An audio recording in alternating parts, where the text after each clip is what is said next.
Imported माल नहीं चलता हमारे यहाँ ओरिजिनल माल चलता है। कोई अपमान नहीं हुआ है, बाहर से आई इम्पोर्टेड माल है। हरामखोर लड़की की वकीली कर रहे हो। क्या लगता है ऐसे बयानों को सुनकर आप? इस तरीके का शब्द का प्रयोग जब एक वरिष्ठ नेता करते हैं, एक मेंबर ऑफ पार्लियामेंट करते हैं, तो वो कितना शर्मनाक है। आइटम बोला कर्नाटक में, कंगना जी का अपमान करा, कहाँ महिला सशक्तिकरण की बात करेंगे इस तरीके की? वो देखो भैया, उसके साथ ऐश्वर्या राय नाच रही है। देखो देखो ऐश्वर्या राय ने क्या कपड़े पहने हुए हैं। उधर देखो, वो देख ऐश्वर्या राय। कंगना रनावत है, उनकी गाल से भी चिट्ठी सड़कें में बनाने जा रहा हूँ। तो चारू जी, आपने सुना, कैसे इसे आप देखते? आप अगर महिलाओं का अपमान कर रहे हैं तो आपके परिवार में भी तो महिलाएं हैं, और एक नेता जो पार्टी के अध्यक्ष से भी बड़ा बनता है, ये कैसे रोल मॉडल बनने की कोशिश करेंगे? कहां से हमारे देश की जनता ऐसे लोगों को सपोर्ट करेगी? फिर से राहुल गांधी 6 तारीख को जाकर के महाराष्ट्र में खटाखट योजना शुरू करने वाले हैं। राहुल गांधी की हर एक योजना फेल है। करीब 25 लॉन्च तो हमने देख लिए उनके। किसानों की जमीन तक जब्त कर ली, ये आपने हालत कर दी। तो ये वादे निभाने की बात है, क्योंकि वो तो आप पे भी इल्जाम लगा रहे हैं कि आपने भी शुरू किया। तो मुझे एक बात और लगती है, वादे बड़े बड़े इसलिए करते हैं क्योंकि ये खुद भी नहीं सोचते कहीं जीत के आएंगे। क्या फर्क पड़ता है भाई, यहाँ खड़े होके चांद तारों के वादे कर दो, आपको पूरे तो करने नहीं है। ये जो बटेंगे तो कटेंगे, एक है तो सेफ है, क्या है पूरा का पूरा विजन, क्या नजरिया है? आपको याद है हमारे बचपन में एक गाना हुआ करता था, एक उंगली अनेक उंगलियां, जब वो मुट्ठी बन जाती है ना, तब उसमें ताकत आती है। तो यही तो कहा योगी जी ने।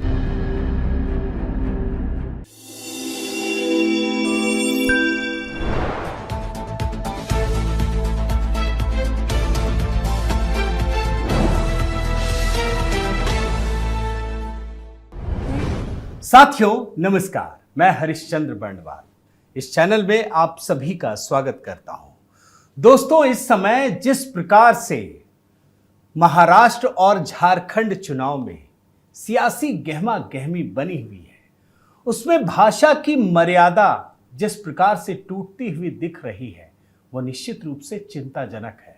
अब तक तो हम देखते आ रहे हैं दोस्तों कि प्रधानमंत्री मोदी को किस तरह से अपशब्दों से पुकारा जाता है, लेकिन इस बार महाराष्ट्र चुनाव में एक उम्मीदवार शाइना एनसी को जिस प्रकार से इंपोर्टेड माल कहा गया और उसे जस्टिफाई किया गया, उसे लेकर के मुझे लगा कि एक बेहतरीन प्रवक्ता है भारतीय जनता पार्टी की चारू प्रज्ञा जी, तो मुझे लगा कि उनसे बात करनी चाहिए और इन्होंने मुझे समय दिया। तो चारू जी, बहुत बहुत धन्यवाद कि आपने समय दिया। और मैं चाहता था, चूँकि एक महिलाओं से जुड़ा हुआ एक संवेदनशील मामला है, अच्छा एक गलती होती है लेकिन उसके बाद आदमी माफ़ी मांग ले, शायद माफ़ी मांगी, लेकिन जिस तरीके से संजय राउत ने फिर जस्टिफिकेशन दिया, तो मुझे लगा कि बात करनी चाहिए कि आप लोग क्या सोचते हैं। तो सबसे पहले मैं चाहता हूं कि दोनों बयान सुना दूं। तो दोस्तों एक बार सुनिए कि इन दोनों ने क्या कहा। की हालत देखो ना भैया, जिंदगी भर वो भाजपा में रही, अब कहीं नहीं तो इनके दूसरे पार्टी में गई। और ये इम्पोर्टेड नहीं चलता, यहाँ इम्पोर्टेड माल नहीं चलता हमारे यहाँ ओरिजिनल माल चलता है। कोई अपमान नहीं हुआ है। अरविंद सावंत जी हमारे एक बहुत ही बुजुर्ग हमारे साथी और नेता है, सांसद है। क्या कहा अरविंद जी ने? अरविंद जी ने इतना ही कहा है, ये जो कि भाजपा की महिला उम्मीदवार है, वो इस क्षेत्र में मुंबई देवी में बाहर से आई है, इम्पोर्टेड माल है। अगर इम्पोर्टेड माल है बाहर का, उसमें महिला का अपमान कहाँ होगा? आप क्या वो हरामखोर लड़की की वकीली कर रहे हो? तो ये बयान है चारू जी, आप सोचिए कि एक महिला उम्मीदवार है और आप इम्पोर्टेड माल कह रहे हैं और उसके बाद उसको जस्टिफाई भी कर रहे हैं। क्या लगता है ऐसे बयानों को सुनकर आपको? हरीश जी, आपको पता है महाराष्ट्र में, खासकर कि बंबई में, माल शब्द का प्रयोग केवल महिलाओं को ऑब्जेक्टिफाई करने के लिए यूज़ किया जाता है। सड़क चलते जो ये रोमियो लोग होते हैं ना, तो वो जब किसी लड़की को माल कहते हैं तो अब आप उसका मतलब समझ लीजिए। इस तरीके का शब्द का प्रयोग जब एक वरिष्ठ नेता करते हैं, एक मेंबर ऑफ पार्लियामेंट करते हैं, तो वो कितना शर्मनाक है। अच्छा, अपने ही शहर में रहने वाली एक ऐसी नेत्री जो 20 साल से वहीं पर काम कर रही है, उनको आप इम्पोर्टेड भी बोल रहे हो और ऊपर से माल शब्द का प्रयोग कर रहे हो, तो ये तो आपने तिरस्कार किया है हमारे देश में रहने वाली हर महिला का। और फ्रैंकली मुझे ऐसा लगता है कि जब आपको हर शब्द का मतलब जनता को, मीडिया को समझाना पड़े तो आप कहीं ना कहीं तो गलत जा ही रहे हो। और केवल माल की बात नहीं है, आप ये देखिए किस तरीके से अरविंद सावंत ने इस स्टेटमेंट को दिया, हंसते हंसते, बहुत खुशी के साथ, जैसे कुछ बहुत बढ़िया सी वो बात कह रहे हो। तो मुझे तो उनका बोलने का तरीका, हंसना और बाद में उस बारे में रियलाइज भी नहीं करना कि आप क्या बोल गए, मुझे वो बहुत बुरा लगा। और इम्पोर्टेड माल का मतलब क्या है भाई? बहुत सारी नेत्री होती हैं जो एक कॉन्स्टिट्यूंसी से दूसरी में जाती हैं लड़ने के लिए। महिलाओं के बारे में इस तरीके से बात नहीं करनी चाहिए, लेकिन उनके सहयोगी पार्टी कांग्रेस की भी तो नेत्री हैं जो अभी एक बाई इलेक्शन की तैयारी कर रही है केरला से, तो वो तो नहीं आती है केरला से, वहां पैदा नहीं हुई, वहां बड़ी नहीं हुई, उनको आप क्या बोलेंगे? बाबा सिद्दीकी तो बिहार से थे, क्या बोलोगे आप ऐसे लोगों को? तो देश की महिलाएं अब त्रस्त हो चुकी हैं। अच्छा, सिर्फ बात शब्द की नहीं है, मुझे ऐसा लगता है कि नियत भी गलत है, क्योंकि नियत आप गलत है याद ना? कीजिए बिल्कुल। कंगना जी के बारे में किस तरह के शब्द इस्तेमाल किए गए, बोल भी नहीं सकता मैं। अच्छा, उसको बाद में जस्टिफाई करते हुए कहा ये तो नॉटी है। हाँ, तो मतलब हाँ, कैसे? बिल्कुल बिल्कुल नहीं, आइटम बोला कर्नाटक में, इन्हीं के एक सहयोगी नेता ने कंगना जी का अपमान करा, जो आज महिला अपने दम पर जीवन में संसद तक पहुंची हैं। आप उनको केवल ऑब्जेक्टिफाई करते रह जाओगे, कहाँ महिला सशक्तिकरण की बात करेंगे इस तरीके के लोग? अच्छा, भाजपा में मैं मतलब तारीफ करना चाहूंगा कि अगर कोई गलती हो जाती है या गलत शब्द आ जाता है तो माफी मांग लेते हैं, माफी मांग लेते हैं। और हरीश जी, उस गलती को कोई टीवी पे जाके डिफेंड नहीं करता। मैं बिल्कुल डंके की चोट पे कह सकती हूँ कि अगर इस तरीके की अपशब्द का इस्तेमाल मेरी पार्टी के किसी नेता ने किया होता, भारतीय जनता पार्टी का कोई भी प्रवक्ता उसको डिफेंड नहीं कर रहा होता, समझा नहीं रहा होता। लेकिन अगर आप थोड़ा सा और आगे बढ़िए, मैं पूरे इंडिया अलायंस को लेना चाहता हूँ कि प्रियंका जी हमेशा कहती हैं लड़की हूँ, लड़ सकती हूँ,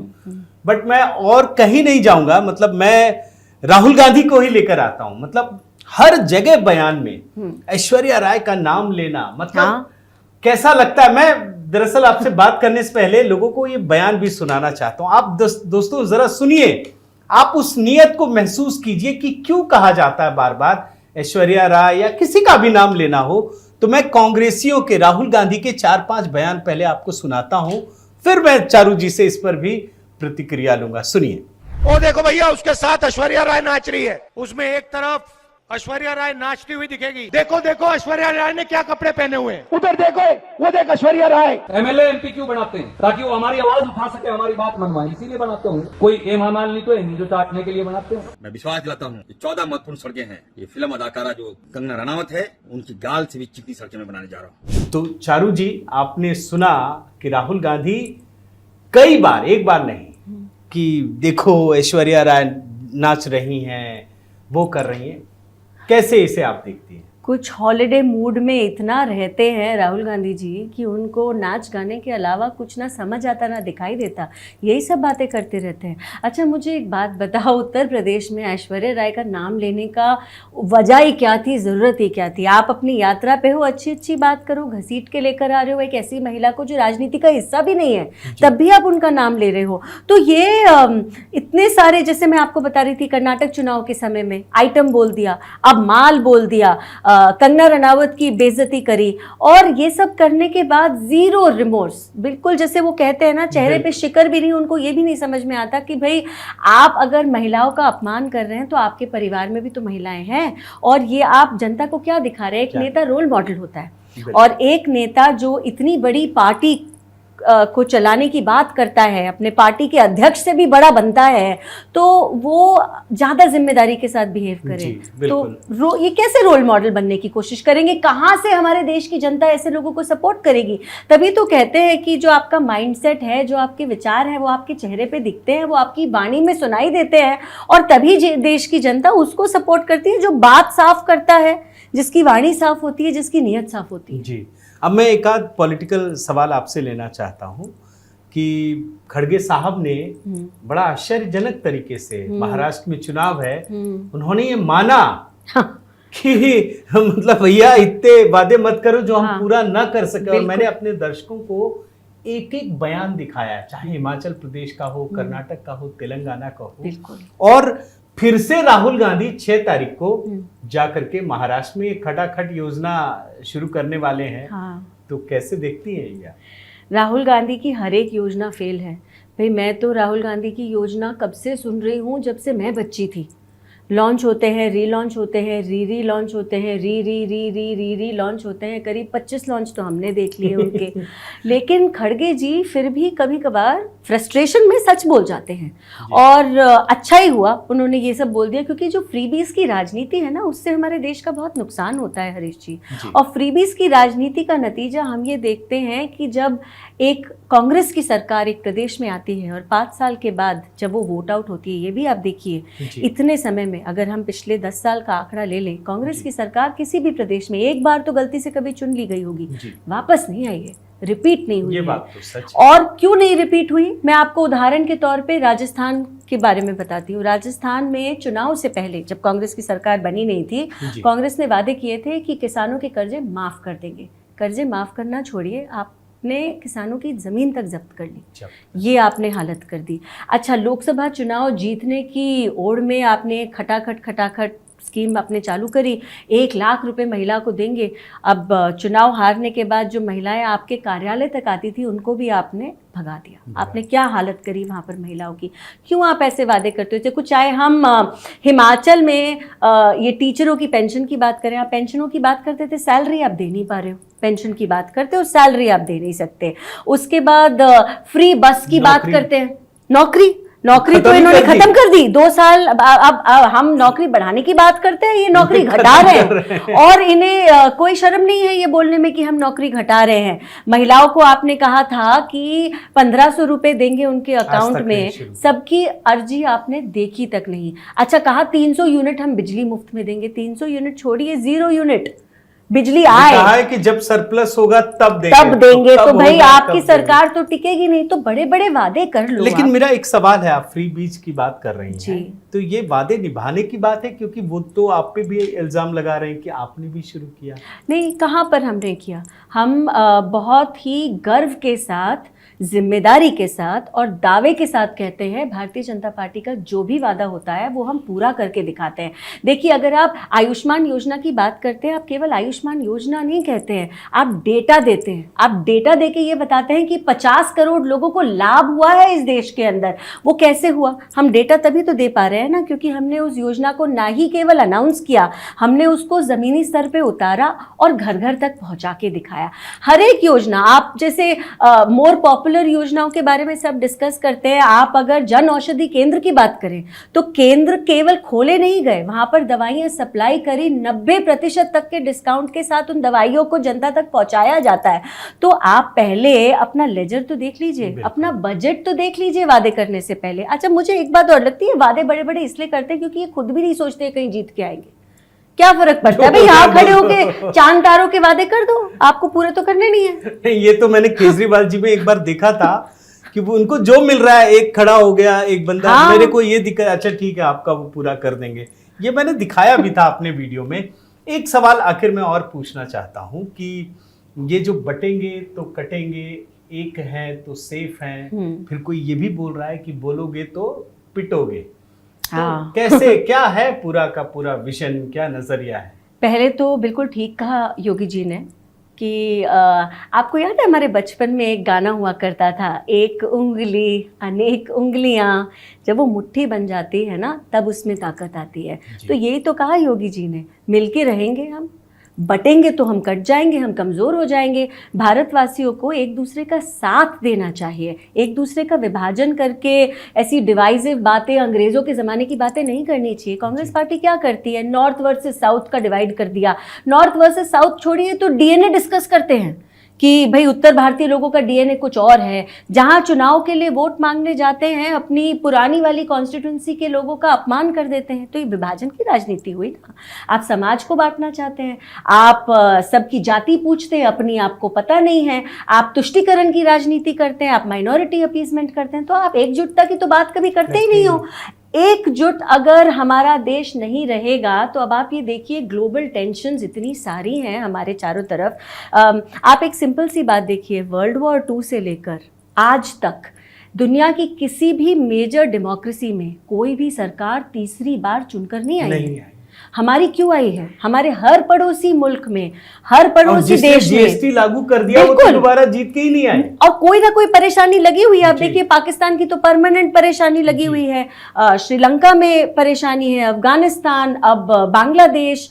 तो हर जगह जब इतनी सारी परेशानी है, फिर भी भारत में अगर एक ही सरकार तीसरी बार जीत कर आ रही है, वो इसीलिए जीतती है क्योंकि एकजुटता की बात और करती है। चारू जी एक बात और बताता हूं मैं कि मैं अपने वीडियो में लोगों को बताया मैंने कि जैसे ये बंटने वाली बात है, अब जैसे मणिपुर में झगड़ा हुआ हाँ, तो लोग बड़ा सवाल उठाते हैं पीएम पर, या कोई भी मुद्दा हो, चाहे कर्नाटक में भाषा का मुद्दा हो या महाराष्ट्र और कर्नाटक का लड़ाई हो, तो मेरा एक मन में सवाल उठता है कि इस लड़ाई से किसको फायदा है और किसको नुकसान है। बिल्कुल मणिपुर में अगर दो गुट लड़ रहे हैं तो फायदा किसी का तो हो रहा होगा बिल्कुल और किसी का तो नुकसान हो रहा होगा। अगर ये एक रहते हैं तो भाजपा को लाभ होता है। भाई ईसाई गोवा में भी वोट कर रहे हैं, यहाँ भी अगर लड़ गए तो दो भाग में बट गए, बिल्कुल तो एक भाग भाजपा से टूटेगा तो किसी को मिलेगा। यानी लड़ाने वाला किसी मंशा से लड़ा रहा है। उनकी मंशा यही है जो इतने सारे सालों से चलती आ रही है बांटो और राज करो। बिल्कुल, और ये अंग्रेजों के ज़माने से चलती आ रही है, और जो अंग्रेज़ों से अपनी राजनीति सीखे हैं वो यही सब बातें तो करेंगे। बांटते जाओ समाज को और उनके ऊपर राज करते जाओ। ये पॉलिटिक्स ऑफ नो डेवलपमेंट ये हुआ करती थी हमारे देश में। मोदी जी ने हमें सिखाया है कि पॉलिटिक्स ऑफ डेवलपमेंट जब होती है ना तो वो और बेहतर होती है। आप हर बार जीत कर आते हो और जनता का प्यार बेशुमार पाते हो क्योंकि आप पॉलिटिक्स ऑफ डेवलपमेंट करते हो। ये विपक्ष अब तक सीख नहीं पाया है। जी, बहुत बहुत धन्यवाद। आपने सभी सवालों के जवाब दिए और बड़ी बेबाकी से दिया आपसे सारे सवाल। बहुत बहुत धन्यवाद चारू जी। Thank फिर you. से धन्यवाद। आपसे संवाद करेंगे किसी मुद्दे पर। बहुत बहुत धन्यवाद दोस्तों।